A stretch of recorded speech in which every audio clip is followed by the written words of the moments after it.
Yo, Internet, welcome back to the John Grave Show. Today I'm bringing you a little bit of more news about what's going on. Well, not necessarily with the Division or Anthem or anything like that. Today we're talking about the future of PlayStation. And the future of PlayStation is jumping into the PlayStation reveal for its new PlayStation 4 PS VR games on a live stream on Monday. Specifically, they're starting up a brand new service called State of Play, which is, I believe it's supposed to come out March 25th at 2 p.m. So technically tomorrow at 2 p.m.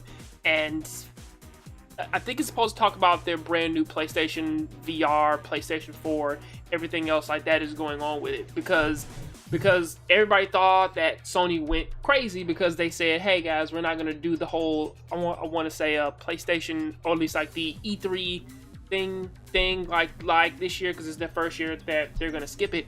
This year they're just gonna take a step back, do their own little personal conference, which actually to a certain extent, like with them doing their own little conferences with the PlayStation experience, like which they've done. I think it started back in 2005, I think. 2015, sorry, not 2005. But like ever since their PlayStation experience and like that, they've been kind of tracking that along and whatnot, and they've been getting really good reception from it. So starting up this whole State of Play thing to where like that they do a live broadcast and they talk about the VR and everything, which has been asking everybody, which everybody has been asking questions as to why would they do this, why in the world would they skip E3 and everything else. And to be real with you, E3 isn't what it used to be when I was a kid.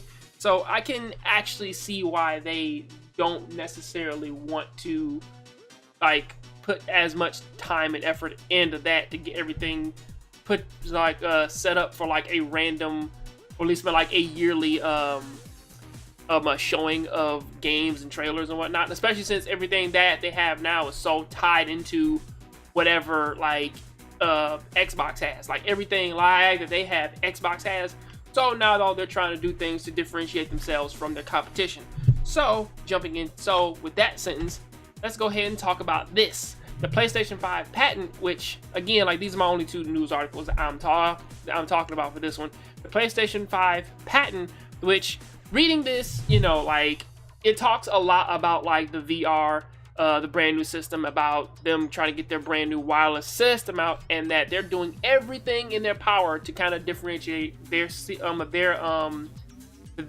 console from the Xbox, which to a certain extent I can kind of see that, even though specifically a lot of it kind of pulls a little bit you can see right here, like the because it's supposed to be like right here, like this is the camera which fits on the TV. You have the console, which I believe the TV also connects to like a little junction box here, which is supposed to be the wireless connector that also connects the PlayStation VR headset with the console, and all the controllers are going to be wireless. So I look at that and I'm like, well, it's not a bad thing, but at the same time though, the more that I think about it, it's like, well, yeah, wireless consoles, a wireless system, I mean, like they've already innovated like sharing and playing online and getting everything streaming wise down. So that is a good thing. Now everything else is being pushed towards their VR and trying to get that to be right, especially since what was it? Because the VR thing, like VR kind of has been taking off, like at least VR took off heavy in the last 2 to 3 years. So most likely them trying to focus everything on VR, not a bad thing, a good thing. But most likely you can read the rest of this article, see whatever else is going on. A lot of praise, a lot of, hey guys, man, like we're gonna like innovate everything, because apparently they've had this patent going for about, I want to say about 2 years. So hey, Sony's looking good, but until then, that is what I gotta say about that. I'll catch you guys on the next John Grave Show. Please keep watching anime, keep playing video games, and tell me what you think about this down there in the comment section. I'm out. I'll be back with more news like in the following days and following weeks and following hours. So I'm out.